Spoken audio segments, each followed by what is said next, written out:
Yep.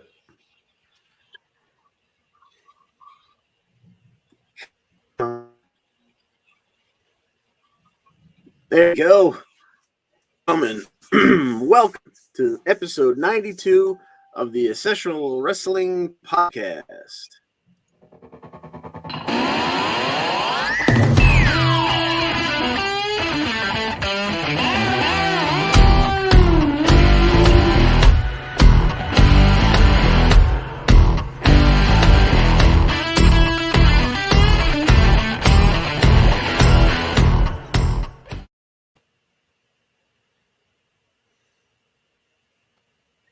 All right, my name is John DeConti, sitting in for Karl, and we are, as always, powered by the Eastern Observer.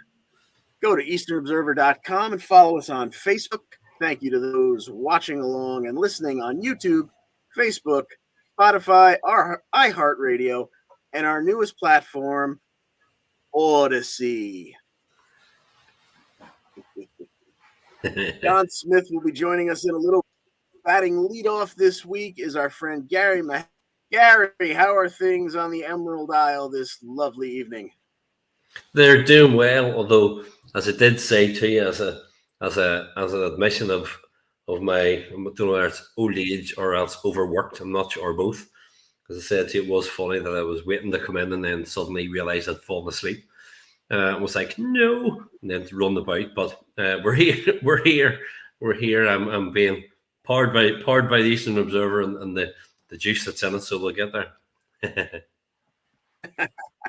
Absolutely. This week headlines: a former UK women's champ hounds the current 2.0 women's champ until she gets what she wants. There's a new champion in Impact Wrestling with a new attitude. There's a whole lot of she said and she said going on in SmackDown. We'll make our picks for this week's matches, presented as always by Minutes to Bell Time and sponsored by Pro Wrestling Pick'em. Play against your friends, play against the universe. And we will main event the show with all the goings on in AEW, including this week's World Championship battle. It's a Texas death match in New Jersey. But we kick off the show this week, the street fight from week's NXT UK Women's Championship battle. Gary, break this one down for us. An unfortunate ending for what was a really fun match for less than about 10 minutes, but what'd you think? Yeah, I thought it was great. And I did think it was funny saying there you're going to have a Texas death match in New Jersey and we had a Japanese street fight in London. But it's kind of sounds like some sort of random 1980s comedy film, a Japanese street fight in London. But however, no, it was great. And it was, as you said, there was a lot of beating each other and stuff coming out and hitting each other with chains that had come out from underneath the ring and hitting each other with anything they can. And obviously it was a singing the cane and stuff had come out, and the Davenport was using it for she's actually for STF and had Satomura in a lot of trouble. And a lot of kicks, a lot of beating, a lot of hard hitting, a very sort of almost Japanese style match. I know that sounds silly given it was a Japanese street fight, but a lot of hard hitting, a lot of strong style stuff. And then right at the end, and we were saying this, we had Mako Satomura sort of hanging over the ring rope on the outside, towards the outside of the apron. And Davenport comes off the top rope with a double foot stomp to the back. And as she hit it, then Blair Davenport starts to scream, and I couldn't understand what was happening. And then all of a sudden, as we said, we had the referee in front of the camera doing the X sign. And as you said, it kind of made that look of going, is this real or is it not? Like, what's happening? Until they showed the replay, and poor Blair had really rolled her ankle and is obviously now in a boot, in a cast. So as you said, it went 9 minutes. I do, in my heart of hearts, think that we were going to head towards a title change. Obviously, there were no fans there, so they could have kept it quiet. But unfortunately, the match that was building up to be really good just ended up being pretty good. So, yeah, but we don't know how much longer they probably that they plan to go. but we were getting a heck of a match. Like you said, there probably was going to be a title change. What a shame that it didn't come to fruition because of just a freak accident, a bad landing by Blair on her way to the ground there. And like you said, it didn't look like she was not the worst of it until we saw the replay. But yeah, a shame. you I'm say, it sure was they'll like, revisit that down the line. yeah, I mean, it's like, Go ahead, sir. with the tag match earlier on, obviously, as you said, which got like 12 and a half minutes, and we'll come to later on. But I mean, they had just been going for just over 9. And so you do have to think that, I'll maybe not say there was another 9, but there was certainly at least another 6-7 minutes, if not more, that was due to come, and all of a sudden was entirely cut short. So as you said, we'll come back to it. We'll circle back around to it at some point. They'll get together, I would imagine, again down the line. Yeah, those two they seem to work very well together. The storyline is it's pre-written. They've got history. It really works.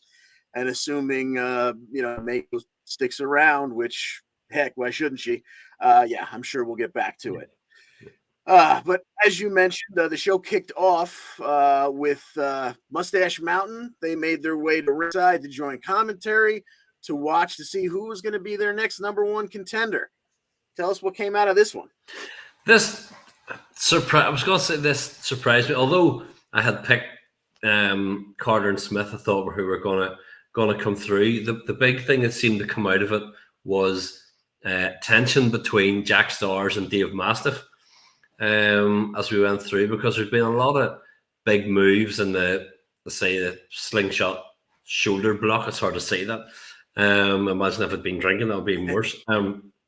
Trying to get that one put out, but there've been a lot of things like going on, a lot big moves back and forth. But obviously, coming to one point that, as Dave Mastiff had them really ready and was set for the moves, Stars was demanding to be tagged in. Was really for no reason was demanding to be tagged in, and Mastiff didn't do it. But when he then went for into the void, into the corner, Ashton Smith moved and Mastiff missed it, and then obviously through some stuff they came in and they hit the assisted moonsault for the pin, and so Jack Stars obviously then blocked from making the tag. So it looks to me probably as if Jack Stars is going to end up turning at some point here on Big Dave, but say Carter and Smith with the win, and them against Mustache Mountain should be a really good athletic match, more of an athletic match, a different style of match than you would have had with had Stars and Mastiff won. But absolutely, yeah. And Mastiff just kind of going over to Stars and going, "Don't worry, I've got this." It's like, gee, a little man in his place, and then it backfired on him. But like you said, Smith and Carter versus Mustache Mountain will certainly be a heck of a match, because Smith and Carter those two can really go. Yeah. So moving along, we had a little video package with A Kid. Now, let me get this right. He's eventually going to fight Saxton Huxley, but right now he's trying to help him become a better gentleman, or he's trying to civilize him, basically. Yeah, I've seen it somewhere listed that the match is taking place next week. Now, I don't know if it is, to be honest. I think there's more of these etiquette vignettes, the videos kind of to come. I didn't like it at all, I have to say. I know I'm not a Saxon fan at all, but to see A Kid kind of being reduced, and I don't know whether it was the cheesy music in the background, I don't know what it was. I think it pulled A Kid down slightly rather than move Saxon Huxley up. But as you say, there seem to be more of these to come, and maybe, to be fair, maybe I'll end up with a change of character for Saxon, and then I'll grow to like him and grow to appreciate him, because I mean, I do like there's other ones that I do like now in the brand that I didn't like before. So hopefully something will come out of it. But good stuff. Yeah, hopefully we at least get a couple of chuckles out of it, and then we eventually get a good match, because both of them are. We know A Kid is amazing in the ring, and Huxley, from what little I've seen of him, certainly seems to be able to take care of himself. Yeah. Nathan Frazier your buddy there, the country western singer. He's on his way to his car. He's being interviewed. He can't get his start. And obviously we figure out why, because he's about to get jumped. He gets jumped by Di Familia. They teach him a lesson for disrespecting them last week. And that leads us to a match this week. Nathan Frazier is going to take on Tio-Man. Yeah, I mean, I knew it was coming. I actually almost wondered whether it would be one of these things that he went through a couple of other ones first to get there. But they're going straight to Nathan Frazier against Tio-Man. I could see it ending up in some sort of schmoz and some sort of 3-on-1, and they beat him down again. And then somebody comes to his aid. I'm not sure who, but somebody comes and backs him. So I am going for a change. I'm actually going to say there will be a DQ in this rather than do it. So Nathan Frazier to win by DQ, I think, in this one. But say it's great to see. It is great to see. I do think as a three, I was going to say as a threesome, it's probably the wrong way to put it. As a group of three, let's say, Di Familia are a great package. They really are good. Like a great just band of wrestlers. They all bring different things to it, to the group. And I do think they're going to put a lot more stock behind them as they go forward. So so this may wrap up quicker than we expected, because said Frazier might the rounds through the whole group, but if you're going to start with Tio-Man, yeah, unless a 6-man tag comes out of it, who knows where we go from there. yeah. Although I do, But I mean, obviously, we obviously have had Nathan Frazier. I mean, like the ones who have kind of been going at Charlie Dempsey and saying they're only using you, mate. So it's not say it's building to that match, which if it does, it would be amazing. But or whether it's then going to have some trying to get a Charlie Dempsey face turn down the line, I'm not sure. But something will come out of it. Yeah. Something will come out of it, and when it gets between the ropes, we know it's going to be good. So we're all buckled in and waiting for that.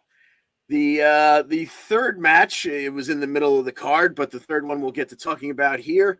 It was a quickie, but it was your girl, Myla Grace and Isla Dawn.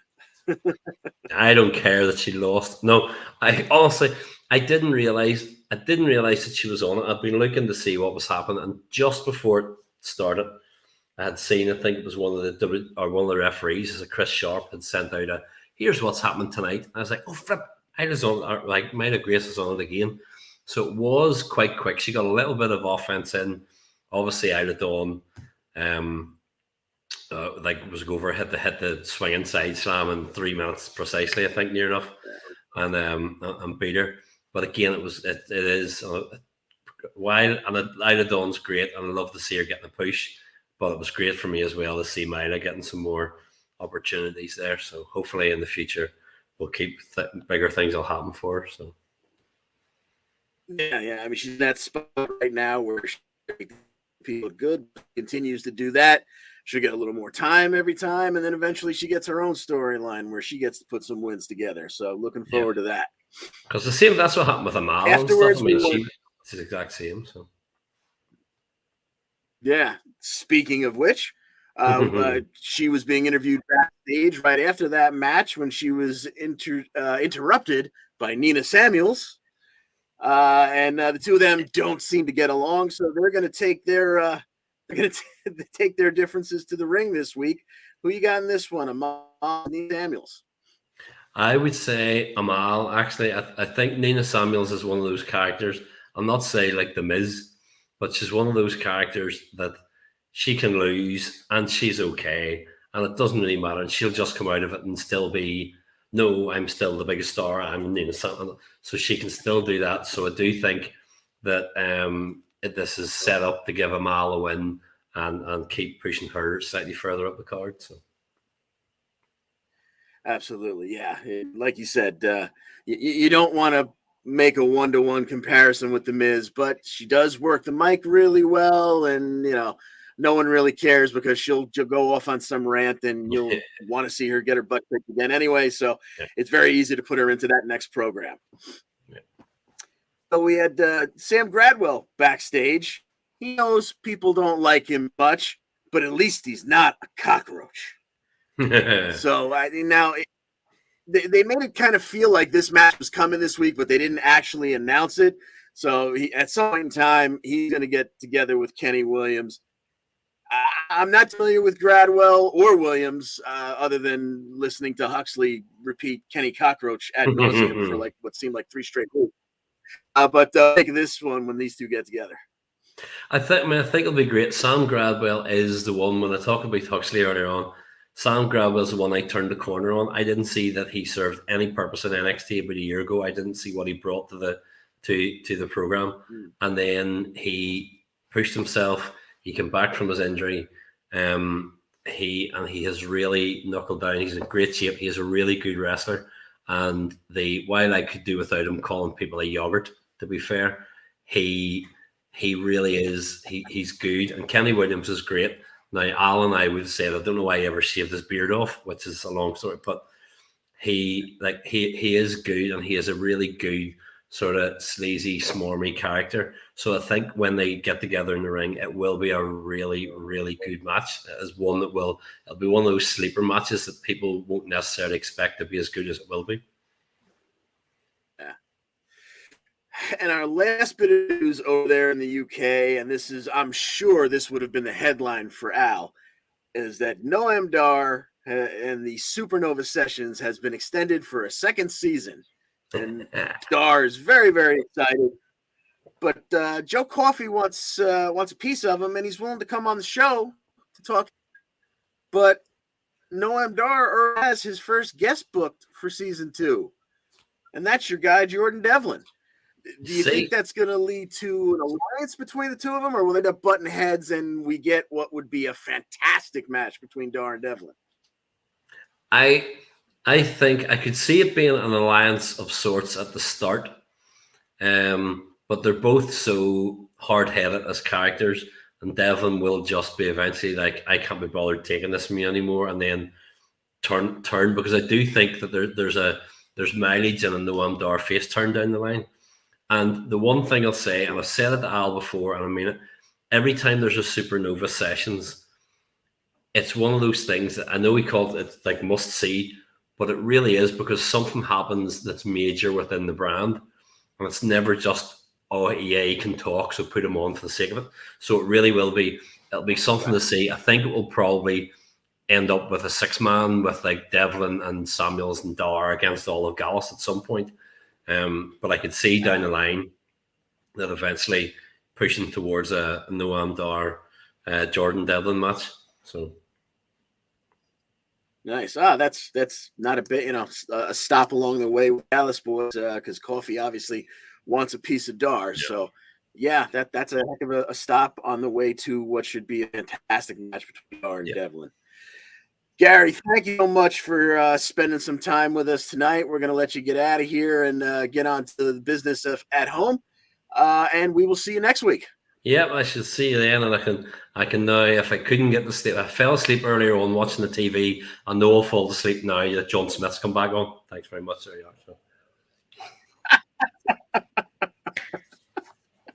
Thanks, Gary. Have a good night.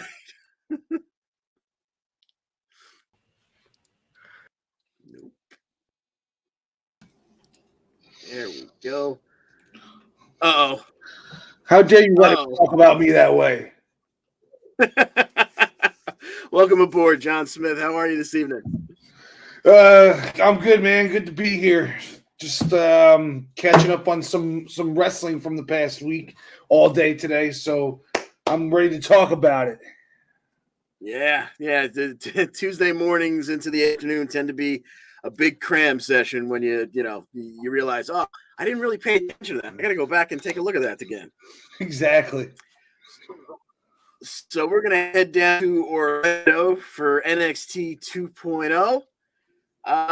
Last week's show kicked off with a heck of a match between Imperium and the Diamond Mine. Yeah, you know how much I love my heel-on-heel action. So, Diamond Mine's kind of playing the face in this scenario, but they're no faces. Right at the beginning when they're doing their pose after their entrance, Gunther kicks the face off of Roddy to get things started, and all hell breaks loose. The story of this match was basically it was the Creeds versus the tag champs of Imperium. You always saw some combination of those four in the match for most of the match. So once in a while you got to tag in and out real quick from Gunther or Roddy, but then we go to commercial and then we come back and we got Roddy and Walter in the ring together.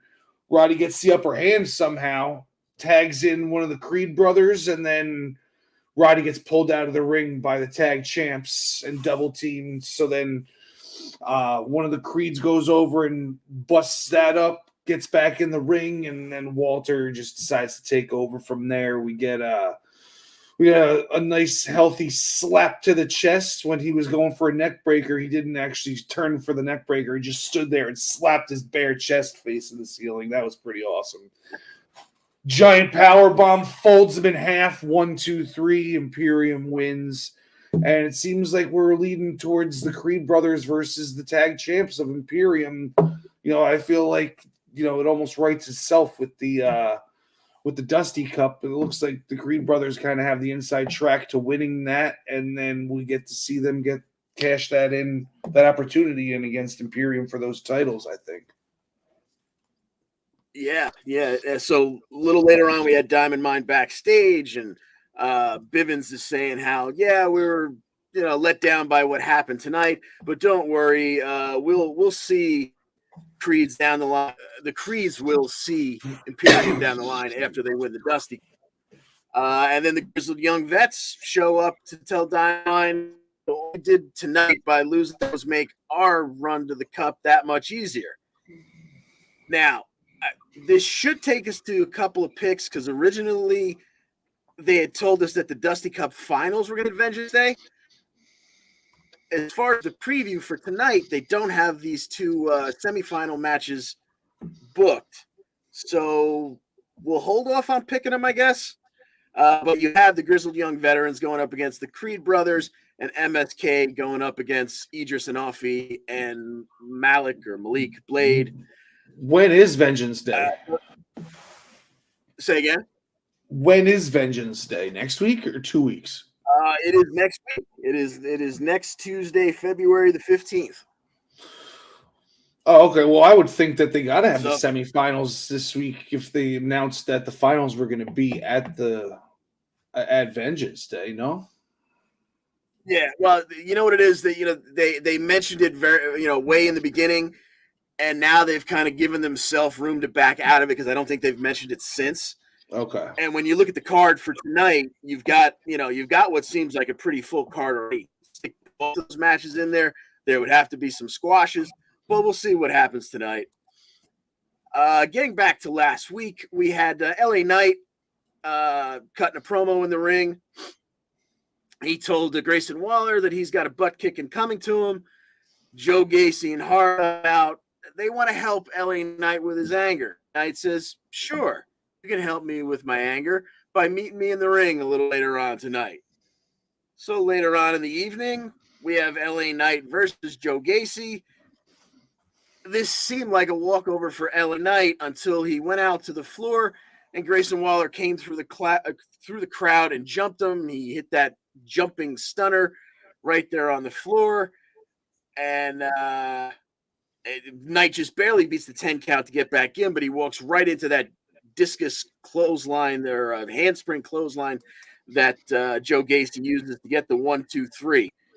Afterwards, Waller stands over LA Knight and tells him, you know what? If you can get through my insurance policy, the Sangha or whatever his new name is, maybe I'll consider ripping up that restraining order and we can have ourselves a match. Well, that takes us into this week, and we're going to get that match between LA Knight and Sangha. Who you got in this one? I feel like Sanga's going to win this match because we haven't seen him in a singles capacity yet, and I feel like this is going to be a long-term feud between LA Knight and Waller, so, why break the restraining order right away? So I got Waller interfering, of course, but I got Sangha winning.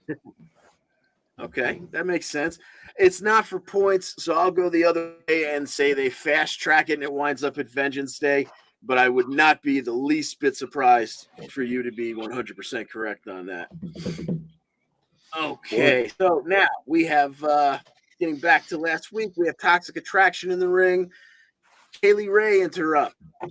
She wants a title match. Mandy says, absolutely not. So Kaylee Ray slaps Mandy and they have a little back and forth. And she stands over her with her bat and promises her that by the end of the night, she'll have what she wants. This leads into several backstage cutaways where Kaylee Ray is chasing them around to the backstage. Then they head out to their car, and Mandy can't get into the car, but the other two jump in the back.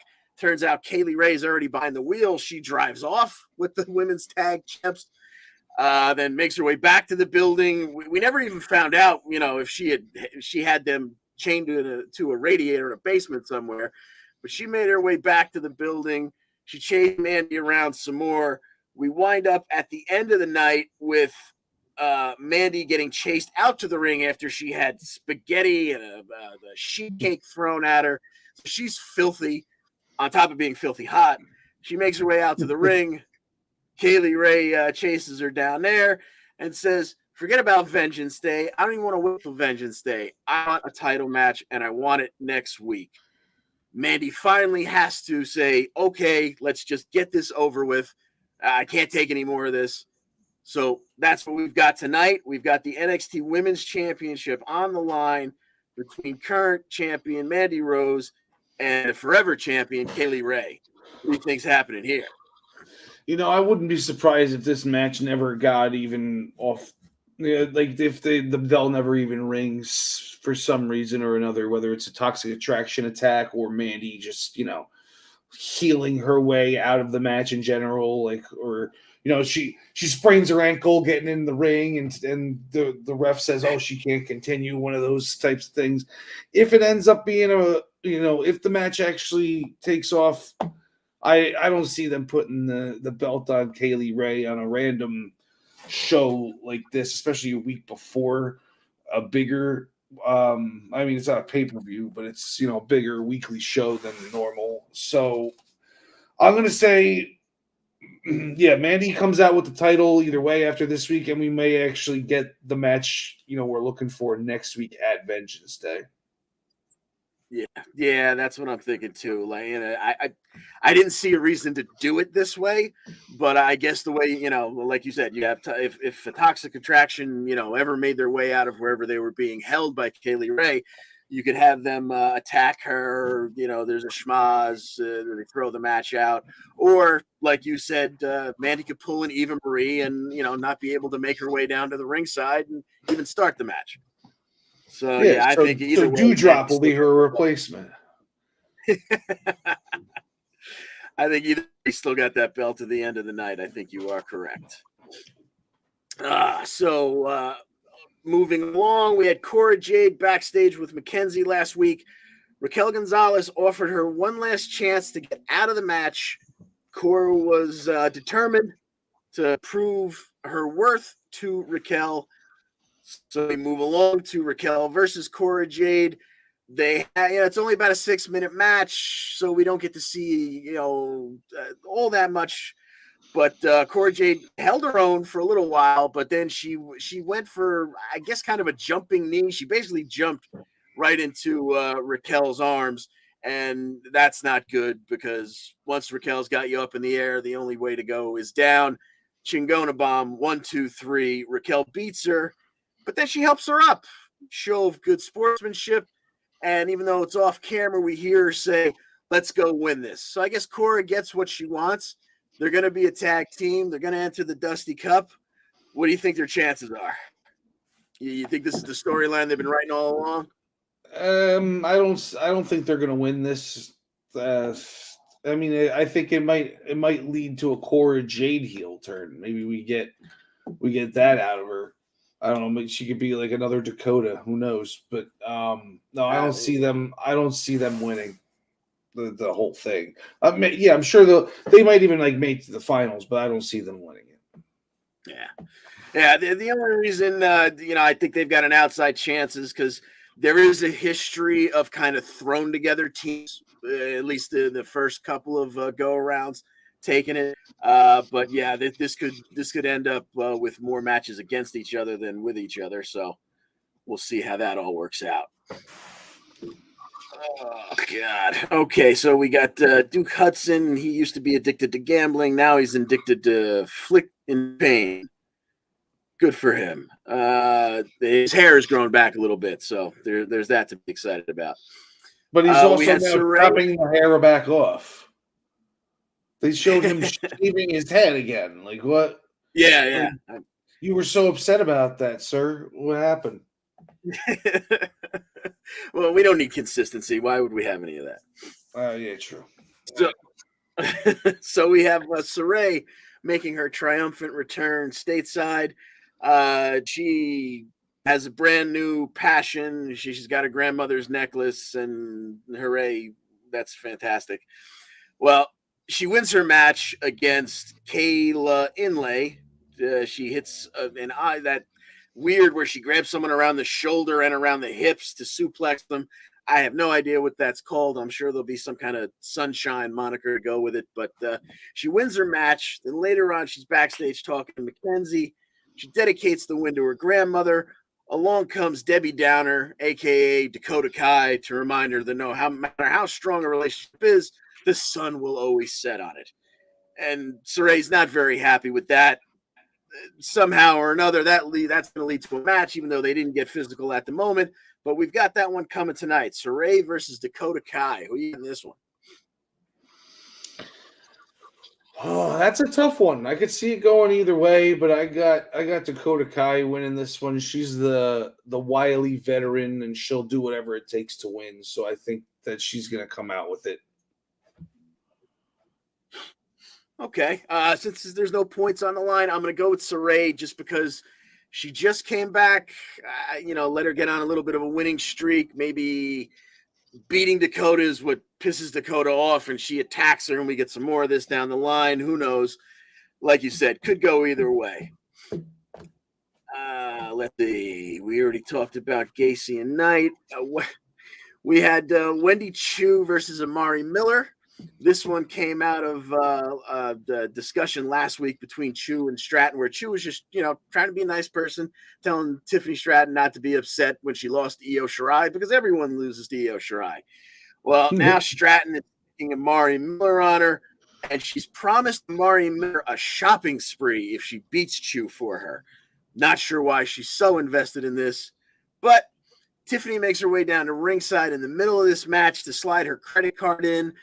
I'm not sure why that was supposed to be a devastating illegal object, but all it does was serve as a distraction and allows Wendy Chu to land what just looked like a double axe handle. She just kind of swung both of her arms at Amari Miller, hit her in the chest, and she was able to pin her 1, 2, 3.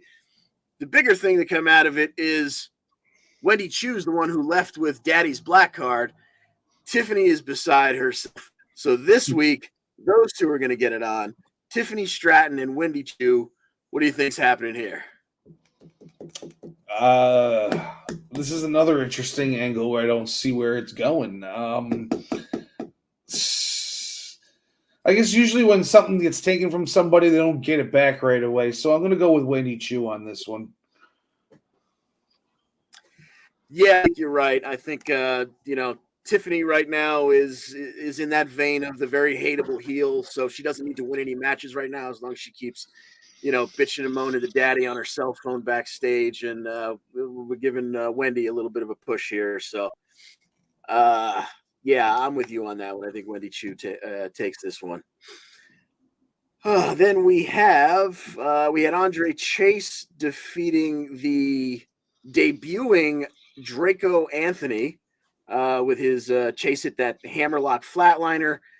And afterwards, we've seen Draco Anthony there's been a couple of vignettes. We've seen him cut a couple of promos backstage, just talking to the camera. Looked like he was sitting at a diner or whatever. I at least thought he was going to win in his debut. Apparently, all this was to set up Chase to finally get a win and to be able to afterwards call out Von Wagner. The match isn't officially booked yet, but it's coming somewhere down the line. And now found out that Von Wagner has Robert Stone on his side. He's all that much more formidable because now he doesn't have to talk. Exactly. So that brings us to the main event last week, which was Braun Breaker and Tommaso Ciampa. They were going up against Wilde and Mendoza of Legado del Fantasma. Ciampa would shove Wilde off the top turnbuckle and through the announce desk, which they've moved around to the side of the ring for some reason, where it's under the hard camera, so you don't really see they don't really get them on camera too much anymore, the announcers. But anyway, Wilde went through the table. That left Mendoza alone in the ring with Breaker, who became victim of the Gorilla Press Power Slam. 1, 2, 3. Afterwards, Santos is up on the apron. Braun lays the title down at his feet and basically invites him in. Santos points to his watch, reminds him things around here happen on my time.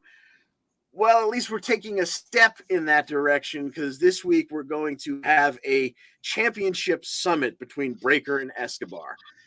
I'm assuming this is leading to a match next week. What do you think? You're the guru, right?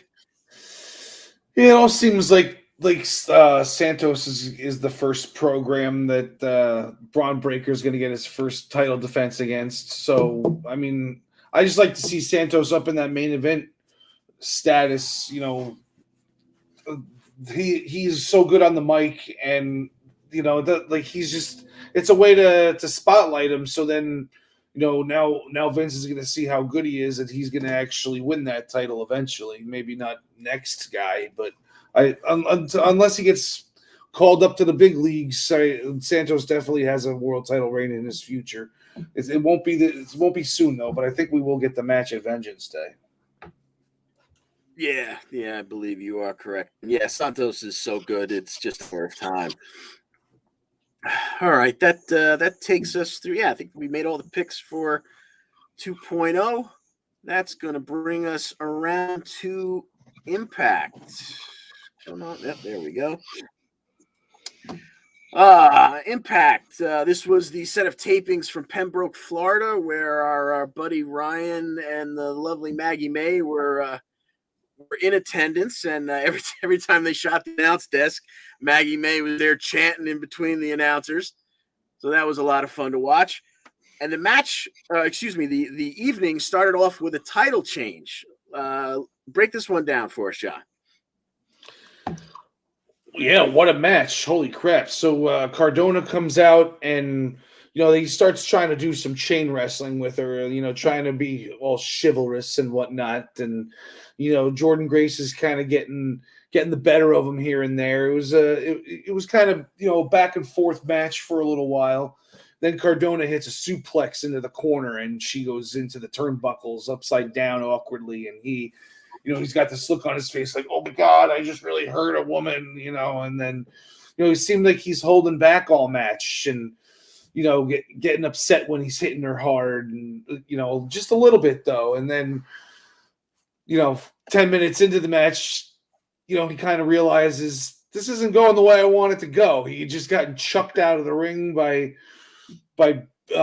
Big Mommy Pump or whatever you call him. Thick Mama Pump, I think you call her.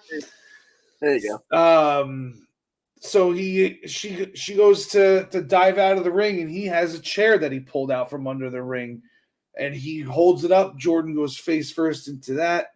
We get radio silence, I think is the name of his finisher. Woo woo woo! We got a new champion. You know it, and he seemed really happy with himself, as if all the other stuff that he was doing during the match, acting like he didn't like that he was hurting her, as if he actually did enjoy it and it was all an act, you know. So we've got the heel turn by Matt Cardona. Now later we see him backstage, and Gia Miller comes up to him and says, like, you know, explain yourself. You hit a woman with a chair to win that title over your shoulder. And basically to cement the heel turn, on his way out the door, he says, let's not talk about me. Let's talk about Gresham and how he feels, going to sleep every night next to a loser. And, makes his way out the door. He could have bought himself some trouble there, because even though he towers over Gresham could there could be an opportunity for him to get stretched sometime in the near future. Let's see. Then we had W. Morrissey backstage. He's still furious from last week. He blames Brian Meyer and the Learning Tree for kind of setting him up to get taken out by Moose. So he's chasing them around backstage. He gets his hands on Zicky and VSK, but Myers escapes, and Morrissey's just creating havoc backstage. Eventually, he bumps into Scott. Scott tells him, calm down. And he's, I'm after Myers. He's like, oh, yeah, I don't care if you rip Myers' head off. In fact, I'll book you a no DQ match for next week. No problem. But you're not going to find Moose back to the hotel. So just stop turning stuff upside down backstage. He's not here. Well, Morrissey was happy to have the no DQ match next week, which we'll pick in a minute. But this would lead to Morrissey actually paid attention. He wound up going to the hotel, kicking in the door. It's a nice little efficiency room.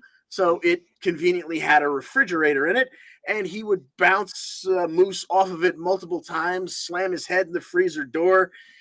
Those two are going to go at it down the line, no surrender. But for this week, Morrissey will get his hands on Brian Myers in a no DQ match. What do you got in this one? I'm just wondering if somehow Brian Myers pulls it off because of the Learning Tree, but I don't think so. I got W. Morrissey finally getting his revenge.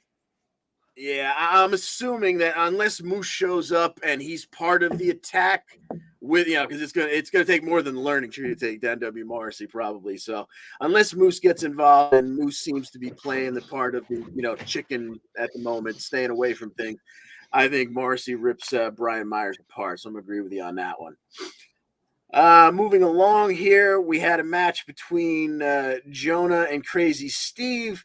It ended in about 2 minutes, and it ended with a certain move that we like to call the...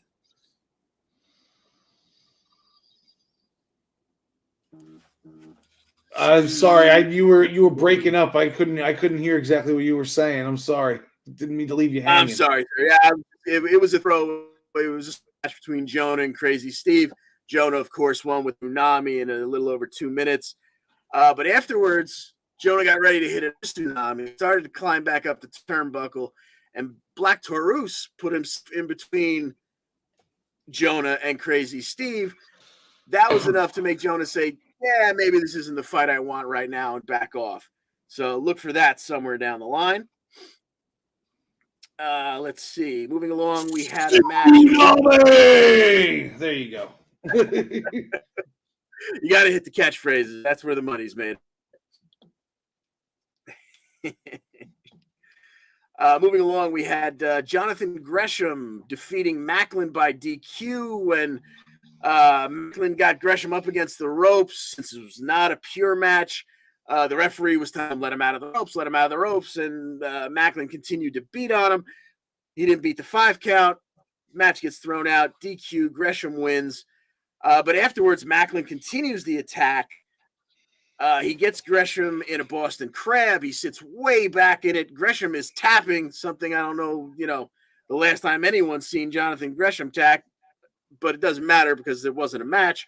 So his former buddies, maybe buddies from Honor No More, come out to save him. Gresham doesn't want anything to do with it. Once they attack Macklin, Gresham gets up and just walks right out of the ring. And it leads to just a beat down on Macklin as we go to the commercial break. But it kind of rolls over into the next match. We have Josh Alexander against Vincent with Swan, Sabin, and Rhino at ringside. The other 3 males of Honor No More at ringside. The Honor No More guys are kind of getting in the way. Josh eventually sinks in an ankle lock and gets Vincent to tap. But afterwards, when it seems like the Impact guys have got the upper hand, here comes former Impact, or at least TNA roster member Kenny King, but he's been in Ring of Honor for the last little bit. He slides in, he drops Josh with his finisher, the Royal Flush, and he bails to join the Honor No More folks on the ramp. They all leave laughing and waving at him. This is going to lead to a match this week. We're going to get Rhino and Rich Swann, not exactly a tag team that's tagged together. They're going to take on Taven and Bennett, or as they're known in Ring of Honor, the OGK. Who you got in this one? Hey, if Rhino's involved and it's an Impact, I got to go with Rhino. So Rhino is my pick. Yeah.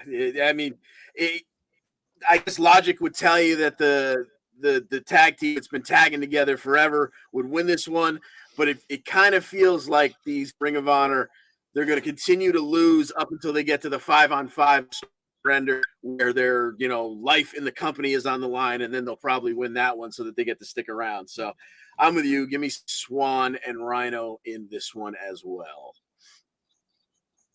What do we got here? Karl checking in. Look at that. Oh wow. Yeah, you know what? I was thinking this might be the case as well. Like Gresham has made a point of kind of pulling himself aside from the Ring of Honor guys, or Honor No More, whatever you want to call them now. It would just kind of make sense that in the end he wants to be in cahoots with them all along. Moving along here, we have. I know you were very excited about this one last week. Bhupinder Gujar. They pronounced plays during last week, so I'm not sure which one's correct. But he would take on John Skyler. Gujar he's in great shape. He's a little bit taller, so he's a prototypical wrestling body. He wins this match by diving for a spear off the second buckle. He gets the win on Skyler, and afterwards, Raj Singh comes out. Raj Singh was the one who was all excited about seeing him the week before. Gujar seems to want nothing to do with it. He just kind of distances himself from him. And, let's see. Good work, boys. See you next week, hopefully. Yes, please come back. No one wants to hear me talk this much, Al. Least of all me. So Gujar and Raj Singh here don't be getting along as Singh had hoped. We'll see whether or not they wind up going head to head at some point down the line. Then we got another vignette for this Giselle Shaw, who's coming in under the nickname of the Quintessential Diva. That one's a little bit interesting. I believe she's got a match tonight, although it wasn't on the website the last time I checked, but from what I understand from the taping, she does wrestle. So it should show up on TV one of these next 2 weeks. I'm not sure what this whole gimmick is. Is she the quintessential diva? Like, is that a poke at WWE? Is she going to, challenge girls to bra and panty matches and pillow fights and whatnot? I'm not quite sure what her gimmick is yet. If only. I would love to see that. A return or maybe she's gonna. It's an ode to Joel Gertner because he was the quintessential stud muffin. Oh God, would that be wonderful? He came back to be her mouthpiece. Oh my God, that would be amazing. Yeah, with the neck brace and everything, that'd be awesome. Neck brace and bow tie, baby. So next we had a video package of Mickie James and her time in the Royal Rumble. She put up a good amount of time there. We cut to live backstage with Mickie talking to Gia Miller. Tasha Steelz and Savannah Evans show up and interrupt her. Chelsea Green shows up to get Mickey's back again. They offer a tag match, but Tasha and Savannah, they're bored by it. They don't care. Tasha's looking forward to her title shot down the line. They just walk off. Mickie turns to Chelsea, thanks her for having her back once again, and says, "Look, we're good friends. You've been saying we should get in the ring together. So I'm going to grant you your wish. I'll give you a shot." Now, originally, it kind of sounded on the show like they were talking about maybe her getting the next shot at the title down the line after Chelsea takes on Tasha. But according to the way things are booked, this is just a friendly exhibition because it's going to happen this Thursday night. We're going to get Mickie James versus Chelsea Green in a non-title match. A, who do you got here? And B, do you think that Mrs. Cardona is going to make a heel turn along with her husband and, do something terrible to Mickie in what Mickie thinks is a friendly little competition? I mean, now that you mention it, that seems pretty likely. I wouldn't have even thought in that direction. So, I mean, I think Mickey's winning the match either way. Like, typically when you have a non-title match, the challenger wins. Yeah. But I like Mickie to win this, whether it's just like a nice 15-minute match where she just pulls out the victory, or if Chelsea gets disqualified for doing something maniacal to her, Yeah. Absolutely. Yeah. So it'll be interesting to see how that turns out. Moving on, we had Masha Slamovich against Casey Lennox. That side Death Valley driver with a hook in it. She's named finally. It's now the Russian Death Device. She used that to get the 43-second victory. Okay, wonderful. We cut to Deanna backstage. She's basically explaining herself for walking out on Mickey's State of the Knockouts division address from the week before. And Deanna says, I don't have to be there to listen to that because I am the women's division. She's got both of her titles on her shoulder, and she makes a open challenge for anyone who wants to come and take a shot at either one of her titles. So we're going to say it's Deanna versus Inaction, and we'll make the pick anyway. Any idea or, who it might be you think coming in? And who do you think, do you think anyone takes Deanna's title off her?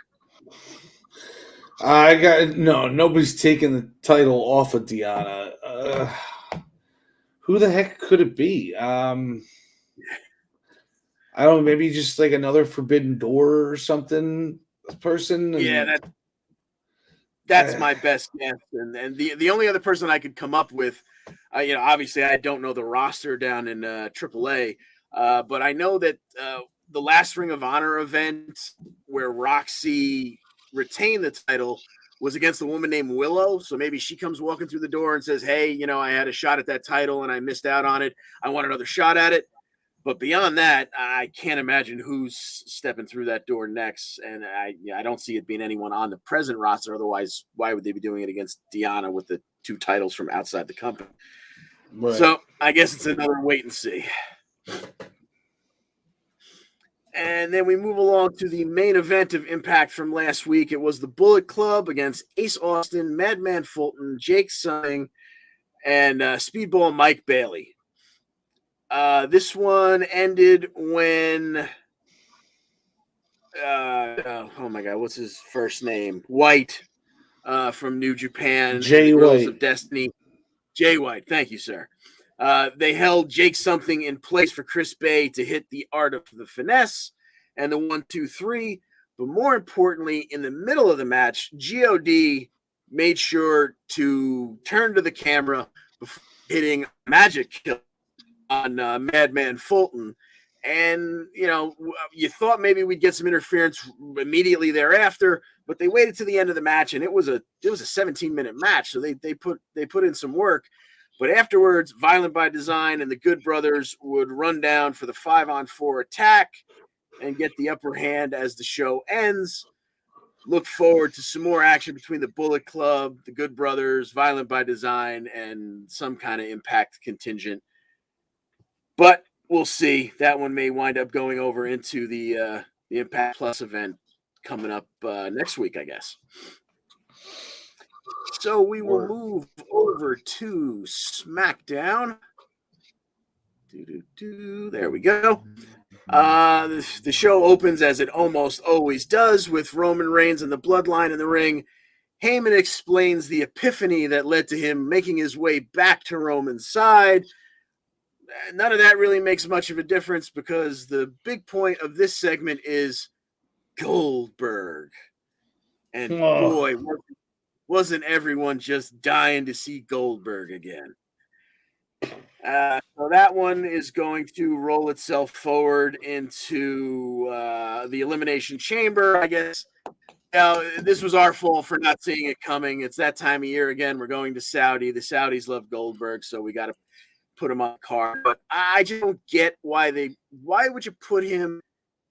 I know Vince has been drooling over this match since it was supposed to be part of WrestleMania that nobody else other than Vince wanted to see. But why not send Goldberg to Saudi Arabia and just give him someone obnoxious to beat the hell out of so that he can get cheered for there? Because I don't see him beating Roman. God forbid. Do you? Oh, no. I mean, I hadn't even considered it until you set it out. You put it out into the ether, and now it might happen. No, there's no way. I mean, no, it's not going to happen. But you're right. Like they love Goldberg over there, which is pretty curious to begin with. But why put him in the main event? Why put him against Roman when you know Roman's not losing that title before WrestleMania? So yeah. It's kind of weird unless there's some other wrestler that's going to get involved with Goldberg and screw him out of the title. And then, it sets up Goldberg for WrestleMania against somebody. But I couldn't even imagine who that would be, who they would pair Goldberg against. Yeah. Yeah, it made sense a while back. I remember Riddle had said some things about Goldberg going all the way back to when he almost killed The Undertaker with that sloppy match. And it seemed like eventually we were going to get Riddle versus Goldberg just to let Goldberg beat the hell out of Riddle. Because hey, it's just Riddle. It doesn't matter. He makes everybody laugh. It doesn't matter if he wins or loses. But now Riddle's in the middle of the Elimination Chamber match, so that's not, that's probably not going to be your storyline. So who knows why? But Goldberg, plus Riddle is so over that I don't think Vince would want to have him get squashed by Goldberg anywhere. Yeah. Plus, like you said, he's so over. You might wind up having they want to root for Goldberg, but Riddle's so over. Who plays what part in that one? So yeah, wipe that one off the face of the map for now. Okay, moving along on SmackDown, we had Ricochet defeating Ridge Holland. He caught Sheamus and Cesaro were arguing outside. Ridge Holland was paying too much attention to that when he got rolled outside. He kind of easily made his way back in, and Ricochet caught him with the recoil while he was half in and half out through the ropes.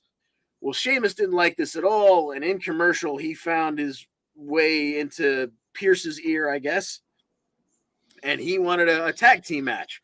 Coming back out of breaks, we've got Sheamus and Holland versus Cesaro and Ricochet. Easy for me to say.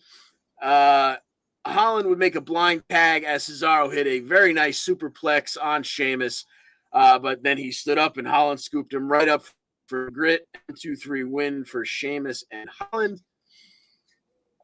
This one was followed by Jimmy Uso defeating Ek from the Viking Raiders in 1 minute and 20 seconds with a super kick and a splash. I'm not even sure why we got that. These two are headed to with their partners for probably a really good tag match down the line. I don't know why you'd work a squash into the middle of that. But anyway, then we got a replay of Aaliyah and Natalya. Natty, of course, is pissed off that Aaliyah beat her in 3.17 seconds. That whole storyline that led to a T-shirt. Gotta love that. Aaliyah would win by count out when Natty took her outside. She was beating the hell out of her. Aaliyah got the upper hand just a second, but it was just enough to throw Natty into the barricade and make her way back in and beat the 10 count. Natty didn't. Aaliyah wins by count out. Later on, we get Natty in Pierce and Sonya's office. She demands another match with Aaliyah, but this time it's under dungeon rules. You can only win by polar submission. So I guess that basically just means no count out, no DQ. She goes to Aaliyah herself. but instead she runs into Xia Li, which scares Natty, and she backs off. Well, someone eventually's got to get in Aaliyah's ear and let her know what's happening, because it's happening once we actually have a match booked ahead of time for SmackDown. Natalya versus Aaliyah, winner by pinfall or submission only. John Smith, who you got in this one? I'm going to go with Aaliyah on this one. I think we're going to get some interference by the protector, Xia Li. I think that's what we're leading towards, is a program between Natalya and Xia Li to get us all introduced to who the new Xia Li is. That makes a lot of sense. I think I'm going to have to agree with you there. Give me, I'm on the same side as you there, leading to Natty and Xia Li. That one should be good, assuming that Xia Li doesn't literally kick Natty's head off. Yeah. So we've got Sami Zayn also in Pearson Sonia's office. We see footage of him getting kicked out of the red carpet premiere of Jackass Forever, and Johnny Knoxville hitting him with the cat a couple more times. He's in Pearson Sonia's office, but he's not even talking about that. He wants to know, when the heck is my Intercontinental title match coming? And Pearson Sonia went, okay, you can have it next week. And Sammy's like, well, maybe not next week. I need a little time to recover from the cattle prodding. How about we do it in 2 weeks? So that one's booked for February the 18th. Sammy will finally get his shot at the Intercontinental Champion Shinsuke Nakamura, who also had a match on this evening. It was a Champions Contenders match with Jinder Mahal. Sammy was on commentary, but he didn't get involved. Shinsuke would win with the Kinshasa, a little over 3 minutes. No fuss, no muss. And as I said, in 2 weeks' time, we'll finally see Sammy get his shot at the Intercontinental title. And this takes us to our main event, where the New Day would face off against Los Lotharios. John Smith, break this one down for us. Yeah, and you put Los Lotharios in a situation where they get 15 minutes to go, and you really see what the hell they can do. This is a top echelon tag team in WWE. I don't care what anybody says. They have such good flow and chemistry, and they got some innovative moves. The beginning of the match, they hung Kofi up in a trio O, and one was whipping the other one towards him, but then whipped him back towards Big E instead, and knocked Big E off the top rope. It was something totally unexpected that I thought was pretty cool. And then they went on to start beating up on Kofi 2-on-1 a little bit.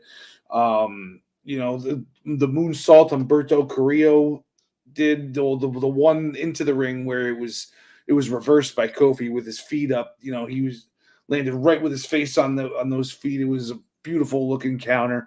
And then he later in the match was able to hit his moonsault to the outside of the ring, I believe to Big E, onto one of them. So we get later on to the match, we got what looks like is about to be a doomsday device by the Lotharios on Kofi, but it's actually a drop kick off of the shoulders. He kicks out, though. I believe that's their finisher. It might not be. I'm not sure, though. He kicks out. Angel Garza goes for the wing clipper. Kofi, flips over his shoulders, gets over to the corner. Big E gets the tag.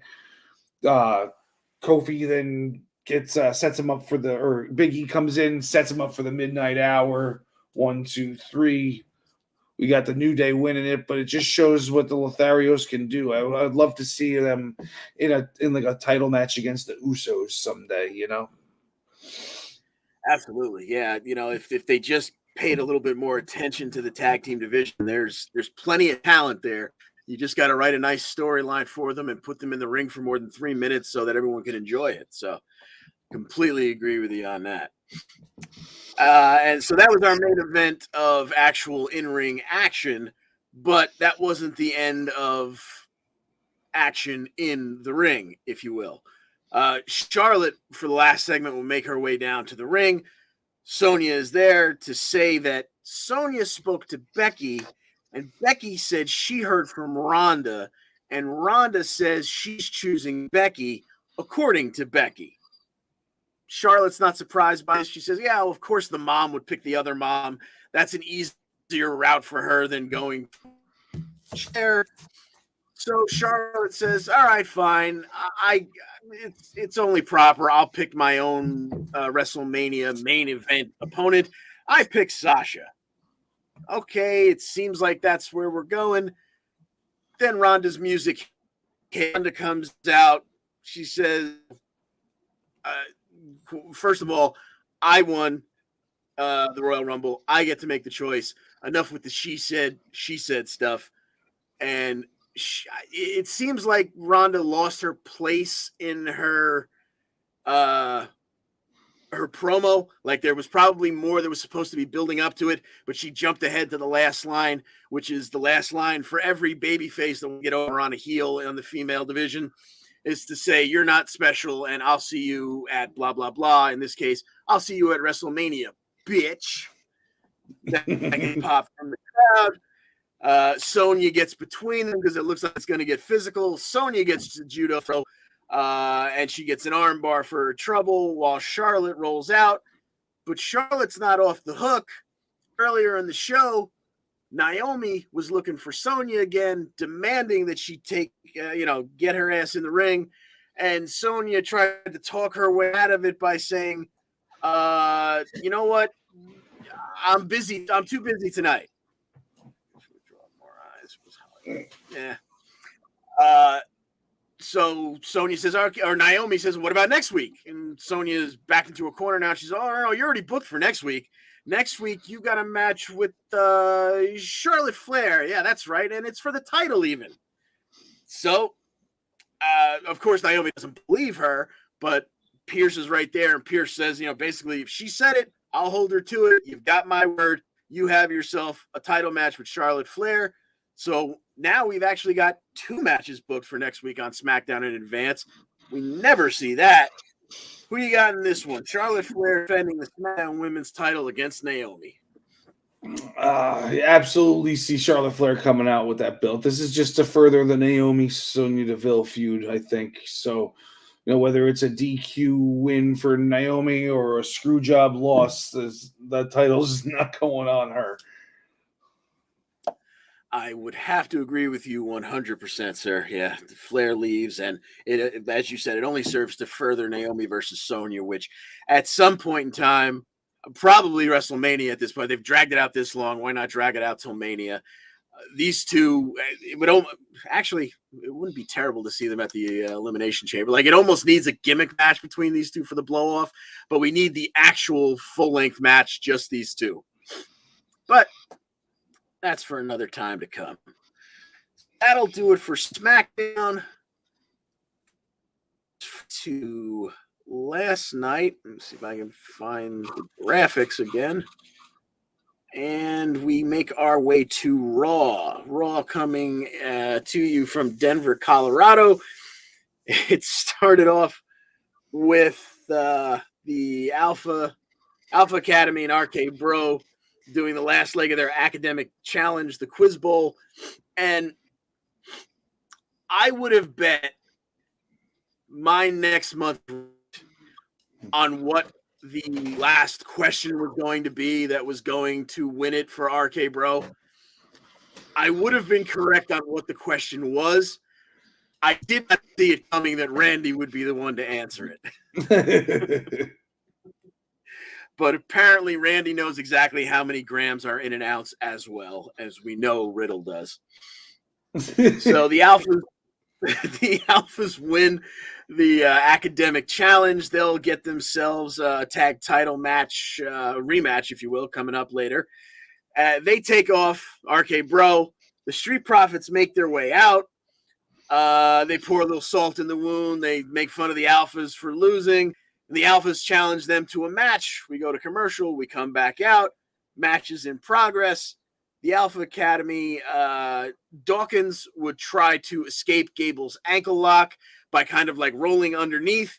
Gable just sat down into the old Raw roll-up, the return of the Raw roll-up. We hadn't seen one on in a while, and we hadn't seen one all week. But the Alpha Academy wins when Gable rolls up Dawkins. 5 minutes and 35 seconds.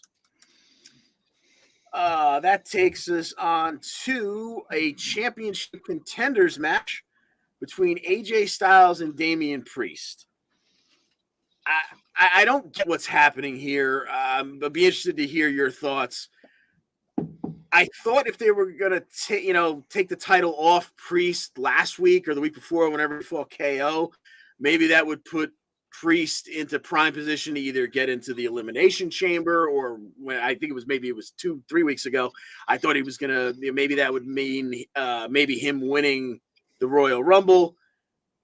You got AJ beating Damian Priest with a phenomenal forearm and a 1-2-3 in just under 5 minutes. So AJ has earned a shot at the U.S. title. And I thought maybe this would come after the Elimination Chamber. AJ doesn't win the Elimination Chamber. He's got this to fall back on. We're getting this match next week on Raw. So we're going to make a pick here. What's your thoughts here, John? Who wins the match, and what is this leading to with AJ in the Elimination Chamber? What do you think's going on here? I thought I had it all figured out until you said that the match is on Raw next week. I thought that it was going to end up being at Elimination Chamber and AJ would win it, and then we'd get AJ versus Omos, because Omos would come out and just squash him the second he won the title, and they challenge him for WrestleMania, and then they put that belt on Omos, and then he's like this unstoppable U.S. champion, for the summertime. That's where I thought they would end up going long term with this. Maybe they'll give us the title change on Raw. I mean, I'm a huge AJ Styles guy, so I'm gonna pick AJ Styles to win here.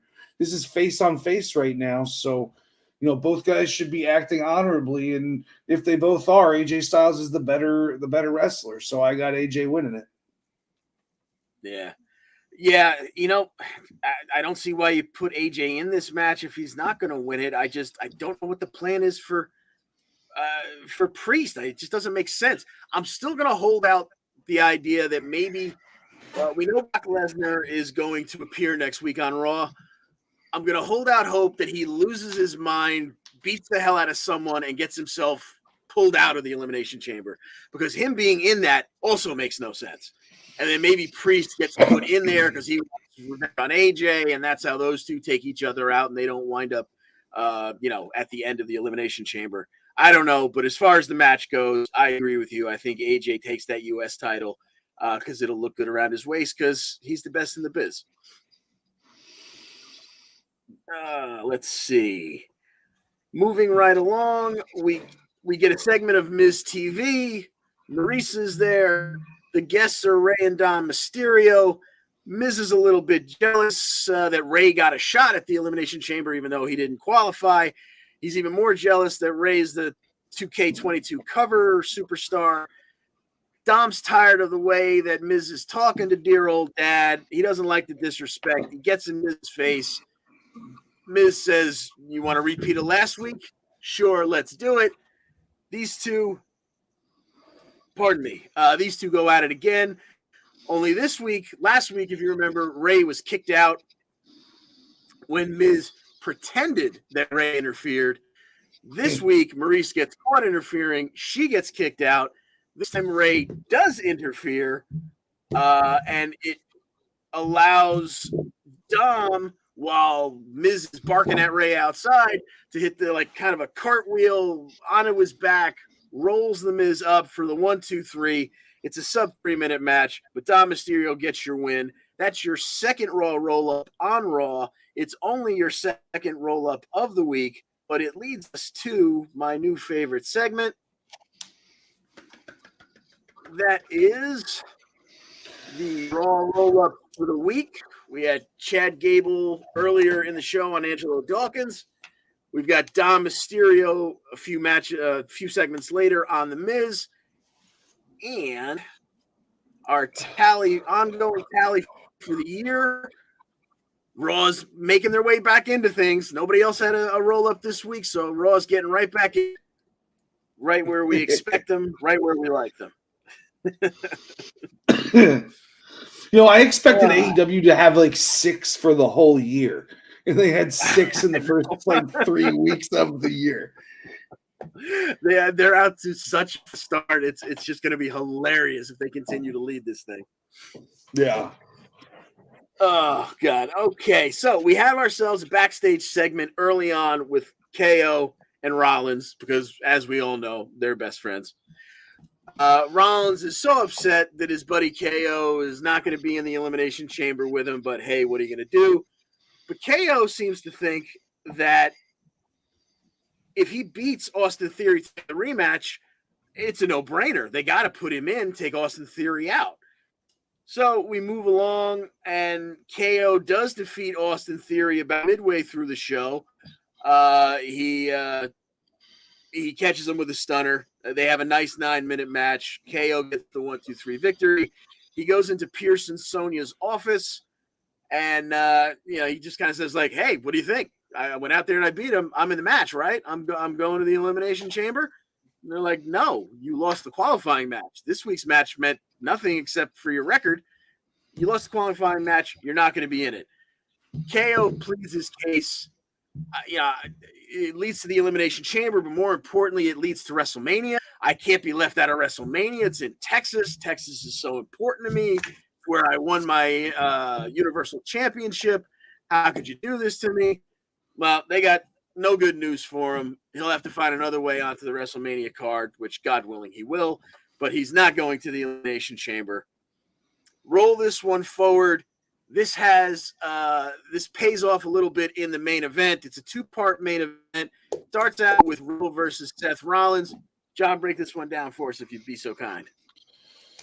Yeah, if it had just stuck with Riddle versus Seth Rollins and it ended when the interference happened, we would have probably been happy with that because it was a hell of a match. And you know me, I'm not a big Seth Rollins fan, but Riddle can really go, and he can, he makes everything, just believable. I mean, he really sucks you into his matches somehow. There's something about him. I don't know what it is, but they had a good solid, 7, 8, 9 minutes. I don't know how long it went before Riddle got a nice springboard twisting moonsault thing into the outside, and KO came in and just destroyed Riddle after he hit that move on Seth.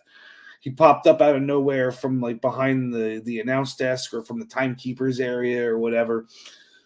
So we figure it's just a DQ, but then we end up getting a tag match instead, playa. So we get because Randy Orton came down for the save when KO started doing his thing. So now we get RK Bro versus do we have a name for Seth Rollins and Kevin Owens? I don't think so yet. If we call them best friends, it would be gimmick infringement, right? Yes. Yeah, so we get the two of them, those two teams, and we get another good 7, 8 minutes after the commercial break before Seth Rollins is able to hit the curb stomp after, I believe, a little bit of shenanigans on Riddle. And Kevin Owens seems really happy about this victory. He's hugging Seth. He kisses him on the back of the head. He's just so happy because the prospect of missing out on WrestleMania is really getting to him. And I don't know where they're going with that storyline, but it seems like he's going to have to scratch and claw to get his way onto the WrestleMania card. Yeah, it would be a shame for KO to miss KO Mania, but I think this was all just a bunch of ha-ha for him to try and, he wants to get in the Elimination Chamber when we all know that he's not going to Saudi because he's kind of standing in solidarity with his boy Sammy, who's not welcome in Saudi. So, this was all, I think, just kind of a wink, nudge behind the scenes. And there better be no doubt that KO makes it onto the WrestleMania card. So early in the night, we told you that RK Bro won the academic, whatever you want to call it. But they're celebrating next week with a RK Broga party. So put that one on your calendars, ladies and gentlemen. That's part of Raw for next week. I already mentioned that Brock Lesnar will appear. We picked the Damian Priest and AJ Styles match. That's most of what happened. We did get we had a Doudrop match against Liv Morgan. They went about 8 minutes. It was an entertaining match. Doudrop would win with a Vader bomb. But that was more to talk about the women's chamber that I wasn't even sure we were getting, but apparently we are. Right now, we're just told right off the bat, it involves Liv Morgan, Rhea Ripley, Bianca Belair, who would also defeat Nikki Ash, who is also in it, and Doudrop. So we have 5 of the 6 competitors. We haven't been told how someone is going to qualify for that 6th spot yet, but they've got, I guess they've got time. Yeah, they got time this week to sneak it in. So I can find out next week on Raw. So stay tuned for that. We'll figure out who and how we fill that 6th spot in the women's elimination chamber. And is that for a shot at Becky at WrestleMania? Yes, the winner of that will face either Becky or Lita. Let's be honest, we know it's going to be Becky. Whoever comes out of that match, that will be another female WrestleMania main event, because all the females seem to think that they're main eventing WrestleMania, even though it's 2 nights and the men are going to get in there somewhere. I'm still of the belief that we're going to get Becky, Charlotte, and Ronda somehow. Still, I think that's the match that people want. The match everybody wants is Ronda and Becky. I don't understand why they're going Ronda and Charlotte. I could see Charlotte pulling up some power play backstage, like, oh, you're gonna have Becky and Ronda, and I'm a bigger star than Becky, and blah blah blah. I'm the Flair, blah blah blah, jerk jerk jerk. I 100% agree with you. It just made sense. Becky's the one who actually pinned Ronda in that debacle of a main event in WrestleMania, whatever it was, 35, 36, 37. You would think she would want back at her for that Raw title. And it seemed like you had Flair, who, say what you want about her, I enjoy her, but she's probably the biggest female name they have there. And so you had Flair, your biggest female name, against a former Hall of Famer, because Lita was putting herself in position to face her. They had a little face off before the Royal Rumble. They got in each other's face at the Royal Rumble. It just made sense. Now you get this jumble. I don't know where it's going. Stay tuned. I'll figure it out somewhere along the line. But once again, it seems like they're taking something that makes total sense and going, nah, that's too easy. So that'll do it for Raw. And since I don't have an AEW graphic in the corner, I guess we'll go back to the EWP. We're going to go to AEW. Last week, Dynamite and Rampage. We're going to jump around a little bit here because this leads into that, leads into the other thing. We'll jump back and forth. They were in Chicago. They're home away from home. There was a huge main event for Dynamite where MJF finally faced off with CM Punk. This one went almost 40 minutes. I thought that there were shenanigans. I thought there was going to be even more blatant shenanigans, and we weren't even going to get a finish to this match, which is something they hold for very special occasions on AEW. But it led to we thought we had an end to the match about 15 minutes in when MJF undid some tape off of his arm behind the referee's back and blatantly choked CM Punk to sleep under the guise of a sleeper hold, but he had that tape around his throat. And then as the referee held his arm up to congratulate him for winning, the tape fell out at the referee's feet, and he put all of it together and said, well, we've got to strike this from the record and restart the match. So they continue to go at it. MJF use a low blow. Wardlow comes out. We're pushing 35 minutes. He steps over.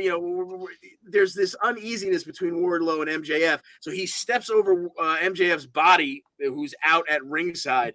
We didn't get it from the first camera angle, but in a replay we saw as he stepped over his body to get in CM Punk's face, even though he wound up back off of CM Punk, he used that little distraction behind his back to pass off the Dynamite Diamond Ring, which eventually MJF would use.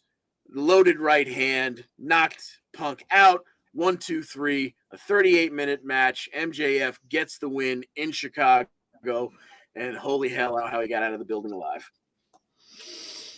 Yeah, I was surprised that he won it on TV like that. I figured he would get his win over CM Punk on pay-per-view, but I'm not too happy with how long the match went. This isn't like Bryan Danielson versus Kenny Omega we're talking about here. This is MJF and CM Punk, right? Like there was no, there's no title on the line. There was not much build up for there to be a 40-minute match involved. So I would have liked to have seen them cut about 10 to 12 minutes off this thing, but I mean, it was still a good story to tell. And, they did get us with that choke out situation, but then you also felt like this is supposed to be the main event. So like, it's not going to end this way. This has got to be something like it's got to restart. Yeah. So. Yeah, especially when there was, like they started this match so early in the show, that last hour, that I was like, there's no way they're going 40 minutes. Well, they almost went 40 minutes, but not without a little break there in the middle with that little oopsie at the 15-minute mark. So earlier in the evening, we had Billy Gunn and the Ass Boys attacking Jungle Boy backstage. They beat him around backstage. They tossed him out a door. They threw him into a snow pile just in time for Christian and Luchasaurus to, run them off just a little bit too late. But once again, they've had their signature moment. So this is going to lead to a match, and we're going to pick it. This week on Rampage, Jurassic Express will be defending the AEW Tag Team Championships against Colton and Austin Gunn. John, who you got in this one? I think I'm going to go with the Ass Boys, probably because I want them to win. Like, I think that, like, titles, yeah, it's good to have long reigns, but to have everybody have a long reign, like, have some titles get bounced around a little bit. Have the Ass Boys win this and then lose them in 3 weeks to somebody else, and then that team loses them a week later, and then that guy's got a month, and then they lose, Let's see that they got such an awesome tag division that everybody should be getting a taste of that gold right now. Yeah, you're definitely onto something there. I'm not going to pick them to win it right just yet. I'm going to stick with Jurassic Express retaining. But the point that you made there that I think is 100% right is there are so many tag teams that you could see at the top of this tag team division, at least for a little while, that at some point in time, probably in the not too distant future, we're going to start playing ping pong with those belts. Because the night that Jurassic Express won it, they lined 7 teams up on the stage, and as they went along, you could pretty much see each one of them being tag champs at some point. So we got to get to the business of shuffling that around and getting everybody their due. Word up. So earlier in the evening, the evening started with Jon Moxley and Wheeler Yuta. Yuta had his buddies Orange Cassidy and Danhausen for some god unknown reason with him at ringside. Moxley would win with a paradigm shift, but it was more about the after effects of the match when Moxley celebrated the crowd. He's just about as over as anybody in the biz. And he turns around and Bryan Danielson is there in the ring. We thought maybe this was going to lead to immediate fisticuffs. This was not the case. Danielson would get on the mic and say, basically, welcome back. Glad to see you're doing well. And let's be honest, if you had support, you'd probably still be world champion in this company. And Danielson went on to say how this made him realize, I've been in this situation before where the company didn't support me and I had no one to lean on. And that's what made me realize we should be together, not fighting each other. So let's, do our own thing. We could take over AEW, take some young guys under our wing and train the next generation, and kind of left it at that. Danielson rolls out, leaves Mox there in the ring to think about it. I thought a really great match was going to be coming out of this, but if this leads to these two not tag teaming together, but teaming together to kind of become a click and they bring some of the young guys under their wing, this could be really, really entertaining. What do you make? Do you think do you think that that's what happens, or do you think they eventually just wind up turning on each other and fighting? Because either way, it pays off good for us, the fans. I feel like AEW is too predictable with this kind of stuff, and that like it's going to end up ending in fisticuffs. But I would love to see like a little, click with the two of them. Maybe bring one other, former WWE guy along for them to all like mesh together and watch each other's back. Maybe not just the two of them would be fine too. Like, DX worked as a 2-man group. Not that this would be anything like DX, but the very contrasting styles, but both at the top of their game right now. So I think that it would be an awesome team up. Absolutely. Oh, I could not agree more. I would love to see the two of them together. We'll see what they do with this. They're usually pretty. It depends what they want. So hopefully, we'll get this at least for a little while. The next segment was a doozy. We had Brandy Rhodes in the ring. She confuses Chicago for Cleveland, so of course that went over well with the Chicago faithful. But let's put it this way: at least somebody in that family knows they're a heel. But not to be outdone or out. Dan Lambert would make his way out with Ethan Page and Scorpio Sky to interrupt her. He had some really interesting words for her. He continues to be old school heel gold. And when Brandy basically said, I'll slap the taste out of your mouth, blah, blah, blah. Well, obviously, Dan Lambert's not going to get physical, and neither one of the guys that were with him are. So he called out 12-gauge Paige Van Zant. I'm in no rush to see Paige Van Zant, who I'm not sure whether or not she's a wrestler or how good she is. I'm never in a hurry to see Brandy Rhodes. But if these two are going to go at it, okay. Let's see what Paige has learned training with, Ethan Page and Bio Sky. This should at least be interesting. Yeah, I like the way the fans kept chanting "Shut the F up" to Brandy. Dan Lambert still is probably my favorite voice in professional wrestling right now. He's always right. Everything he says is just like, whether you like it or not, he's just right about everything he says. Yes, indeed. Right down to, his comments about Miss Rhodes, but we won't repeat them. Moving along, let's see, blah, blah, blah, blah, blah.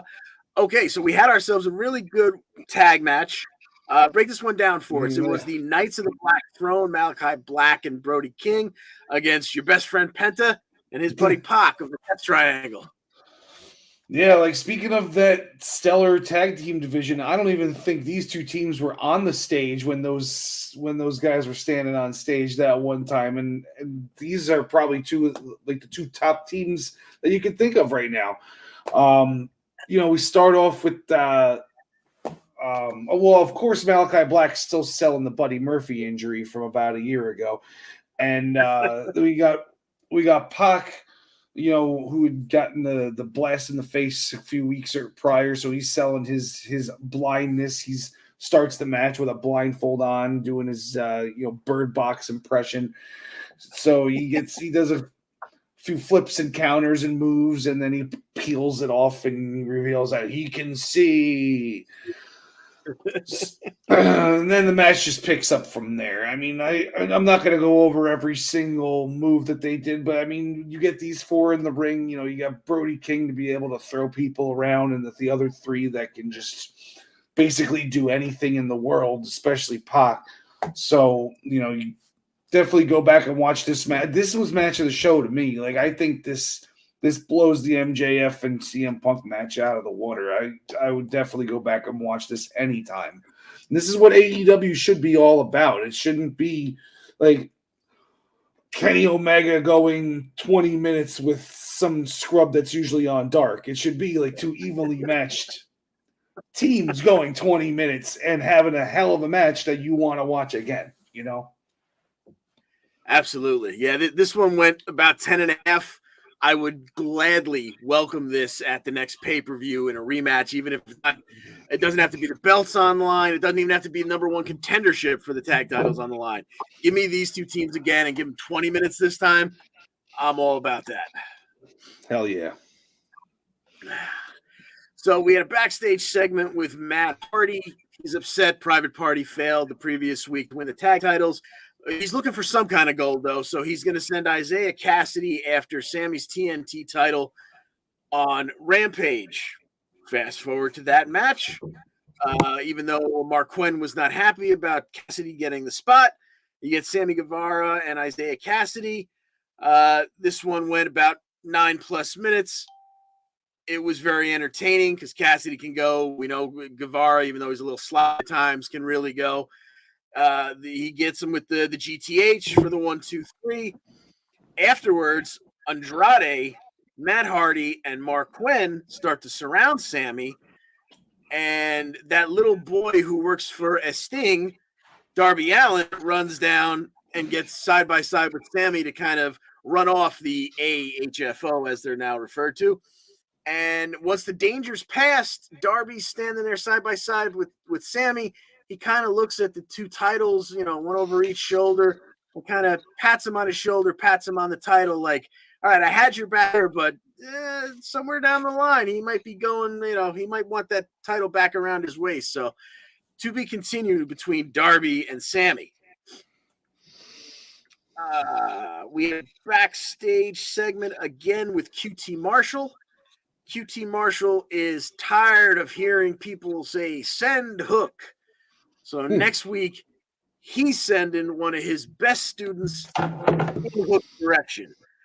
We didn't know at the time, but we would find out later in the week. Apparently, that man's name is Blake Lee. He's QT's top student at the factory, or whatever they call themselves now. So we got to pick this one because it's booked. Not a lot of suspense here, I imagine. But who do you got between Hook and Mr. Blake Lee? I don't even know who Blake Lee is. He's the guy that was Blake something in NXT.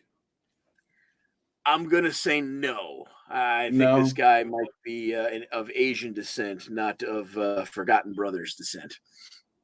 I got you. It's Lee Li. Oh, okay. I got you. I'm gonna go with Hook either way. Well, they've been forcing Hook down our throats. Exactly. Yeah, I'm on board with you there. I don't, once again, I'm sure this is actually, I don't know what the game looks like, but I'm gonna guess he's on the smaller side because that will make him easier for Hook to throw around, and that just kind of makes sense as they continue to let Hook squash guys, even though he's 115 pounds with rocks in his pocket. Let's see. We had Nyla Rose defeating Ruby Soho in that match that came out of nowhere and apparently is going nowhere. I don't know if maybe they're going to send Nyla after Jade Cargill in a little heel-on-heel female action because I don't think Nyla's headed back towards Britt and the Women's World title. So no idea where that one's headed, but that's what you got. We had Adam Cole backstage on Dynamite just to remind us, just in case you forgot, that the week before was a lights out match. So he didn't technically lose. He's still technically undefeated, and he wants the respect he deserves for being one of the best in the business. And he's got a match coming up on Rampage, after which he's going to tell us exactly what he wants in terms of respect. Fast forward to Friday. Adam Cole takes on Evil Uno. Adam Cole wins it in about 2.5 minutes. I think they could have gotten more out of Uno because we've seen how good he is, how much better he's gotten since his debut. But a couple of super kicks followed by the boom knee strike, and Cole wins. It's more about the afterwards. He gets on the mic. He runs down the list of victims of his undefeated streak. not exactly a who's who, but there are some other guys in there. He wants the respect that he deserves, and he says that it is a certainty. Now, he's going on telling us about how he's one of the best in the world and has been for a bunch of years. I thought maybe this was getting him headed towards Sammy and the TNT title, since that's the face of the company title. He says it is a certainty, Adam Cole does, that he will be AEW World Champion at some point. John, how does that grip you? I love hearing that because he's the best on the mic that they have, and he's right up there with Kenny, Daniel Bryan in the ring. He just doesn't have the size, but that doesn't matter to them in AEW. As long as you're not fat, you can't get a job with AEW if your BMI is too high. So, but you could be 5'3", 115 pounds like Hook, and you can get a push to the moon. Yeah, sad but true. Yeah, I agree. Adam Cole. In terms of our Facebook friends, it's going to drive. It's going to drive a certain someone named DJ in our Facebook group absolutely insane to see him even mentioned in the world title picture. But I think he's so over. He's so good on the mic, like you said. At least getting him in that picture makes a lot of sense. And size-wise, he's not going to be dwarfed by Hangman, so it makes sense to happen while Hangman is your babyface champion. Whether or not he wears that title, I don't know, but certainly he's headed in that direction.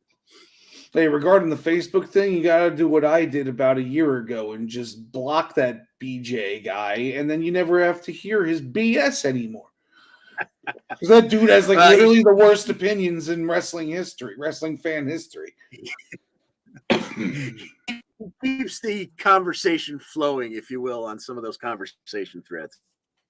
Oh, yeah? But he definitely has his favorites and least favorites. Yeah, I'll open up one of the threads. It'll say it has 72 comments, and I can only see 20 of them because the rest of them are him. Moving along, we have Jericho. He's still ticked off at Santana and Ortiz for being disrespectful and kind of keeping him out of the tag match the week before. He has called for an inner circle team meeting. We'll see that this week on Dynamite, I believe. Yes, it is on Dynamite.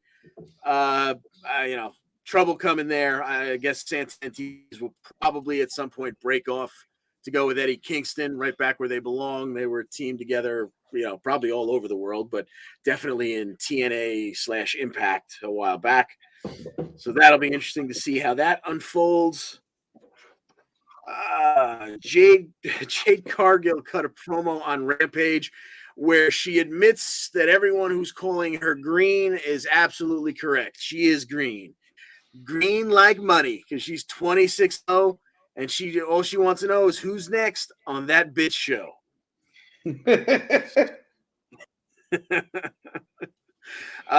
Also in the women's division, Chris Statlander was backstage with Tony Schiavone. She got laid out by Layla Hirsch in a steel chair. So this is clearly not over with. Serena Deeb, they had a vignette. She's, we know how great she is in the ring. Not sure who she's going after next, but we'll see what happens. Where's the other matchup? So here we go. Thunder Rosa and Mercedes Martinez are finally going to go head to head after they kind of picked at each other and interfered with each other's matches in the past. Well, we got about 7.5, almost 8 minutes of this match, and it was looking real good. And then Mercedes Martinez just reached underneath the ring, grabbed a lead pipe, and slammed Thunder Rosa in the face for the rarest of rares, the DQ in AEW. It was only the third in the company's history. It was the very first since the inception of Rampage. So I'm sure we're going to run this one back at some point down the line. I don't know what the point was of her blasting Thunder Rosa in the face with a pipe. Oh, God. So fast forward to the end of Rampage and the end of AEW for the week. We had Darks defending the FTW championship against Jay Lethal. This one, they went almost 13 minutes. It was a lot of fun, and it had probably one of the best endings we've seen in a while, where Jay Lethal did his handspring to come off for the lethal injection. He's up in the air, and Starks, not that Lethal's not a big guy, so I'm sure Starks could have got him up anyway. But they did a great transition of chain wrestling here to Jay Lethal doing a flip, catching him for a half a second, and right into his Rochambeau finish for the 1-2-3. And Starks retains the FTW title. It stays in Team Taz. And ladies and gentlemen, that brings us to the last bit of business. That is Hangman Page in the ring for an interview with Tony Schiavone. Hangman was in a bad mood. He was looking for a fight. He's not waiting down the line. He wants a fight tonight. Jake Roberts, Dan Lambert, they come out. They start doing a little bit of talking. Well, Archer was with him, and Archer's not about the talking, so he got right in Hangman's face. The fists start flying pretty quickly. Archer choke slams Hangman onto the ring steps and eventually hits his blackout through the timekeeper's table. This is all leading up to the big moment of the week, Atlantic City, New Jersey, and a Texas death match somehow for the AEW World Championship between Hangman Adam Page and Lance Archer. Who do you got? I would love to say Lance Archer wins this because he's been kind of treated like dog bleep for a while, except for that one win they gave him over Moxley for the Japanese United States Championship. He's been laying down to people, a little too much, and I think it'll probably end up happening again. Although I did hear that a certain Killer Cross might be in Atlantic City tomorrow. So if that's the case, maybe he could be the one that costs Hangman Page the title in some way. Yeah, that would be real interesting. I saw that today too. I saw that Scarlett kind of let the cat out of the bag. She wasn't supposed to say anything, but hey, that's going to get. If you were on the fence and you're a WWE guy, that's definitely going to bring some eyeballs to that program. I'm actually thinking of going down to Atlantic City tomorrow in hopes that it happens. You know what? I was gonna ask you that because Atlantic City's not exact. It's a little bit more than a hop, skip, and a jump, but that'd be a hell of a thing to be there for. So my mom lives only like 30 miles north of Atlantic City, so I could maybe plan something around that. Maybe stay at her place or something. Give my kid the day off of school the next day and bring him to the AEW. That'd be cool. Awesome. Tickets are only like $29 right now on the secondary markets. So. Oh, cool! Yeah, and it's in what's called Boardwalk, the world famous Boardwalk Hall that basically looks like a big top tent when you're inside of it. Yeah, so that should be a hell of a show, and you're gonna get a world title. You're gonna get possibly the debut of a guy, walking in from the Future Endeavors list. So, yeah, that could be a hell of a show this week in Atlantic City. All right, that's gonna wrap us up for the week, I do believe. Let's all right. All right, let's get that up there. And ladies and gentlemen, the Primetime Rundown, powered by StreamYard with Joey Jerzenka, Ian Schreier, and Rob DeLuca, now airing at 7 p.m. on Friday nights. They take you through the world of sports right here on all the Eastern Observer platforms. For more information, please go to easternobserver.com. We've got a new show on this platform, our umbrella here. It's the Sunday Sauce. You might recognize Tyler Odell, our sheriff. Him and his partner, Andrew Mukaria, bring you the Sunday Sauce. That's everything you could ever ask for in the world of the NHL and all the league's happenings. Get saucy this Sunday afternoon with the Sunday Sauce right here on all your Eastern Observer platforms. Our other buddy, Ryan Joy, get the graphic up there. There you go. He brings you the Body Slam Brigade newsletter. Over 5,000 subscribers receive this weekly column. Make sure you go to minutestobelltime.com to subscribe. It's the Body Slam Brigade by Ryan for you for free. And the Black Cats NYC, their album Free Cake. It's out and it's available everywhere you consume music. Apple Music, Amazon, YouTube, Deezer, YouTube, Pandora, Spotify, and just about anywhere else you could possibly imagine. Get your copy of Free Cake and play loud. And Pro Wrestling Pick'em. This show is always sponsored by Pro Wrestling Pick'em, the internet leader in sports entertainment pick'em pools. Join us in the EWP public pool and play directly against us, or create a private pool with you and your friends. PWP.com. Play against your friends. Play against the universe.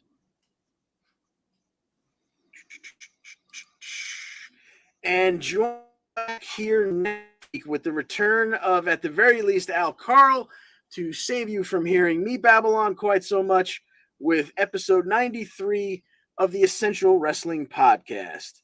Next Tuesday again at 5 p.m. on all the same viewing platforms as you are currently consuming. John Smith and King Kong Bundy, you got anything else to tell us about the world of wrestling or life in general? No, but now that you mentioned my King Kong Bundy here, I was looking into trying to get like the whole collection of these LJN figures.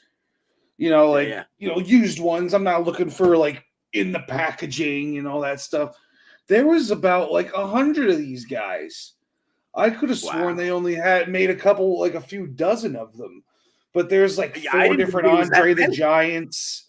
Yeah, there's four different Andres. There's there was like 6 series from 84 to 88, I think, like that, or 89, however the math works out. And there's I looked at all the pictures of all of them and I couldn't believe it. I was like, all right, maybe I'll start collecting something different, because it's going to take a long time to get a hold of all these guys. All I have left is this guy. I've got Hillbilly Jim and Hulk Hogan are on top of my toilet as toilet toys for my little kid. He sometimes takes them in the bathtub. And then I've got Jim the Anvil Neidhart and Corporal Kirshner at my mother's house that my son would use as tub toys whenever he would stay at her house when he was younger. So those are, and I have Junkyard Dog sitting around somewhere, but that's 6 out of over 100. So I guess I'm going to rethink my collection situation. Wow, that is crazy. I had no idea there were that many, and I lived through that era. I can't believe I remember the same 6 over and over again that I would see all the time. Exactly. All right, ladies and gentlemen, that does it for us. As we would do, Alexa Bliss, we love you. Larry Steve, always in our hearts. Ladies and gentlemen, thank you for joining us. And as always, we wish you the best in all your future endeavors. Peace. Deuces.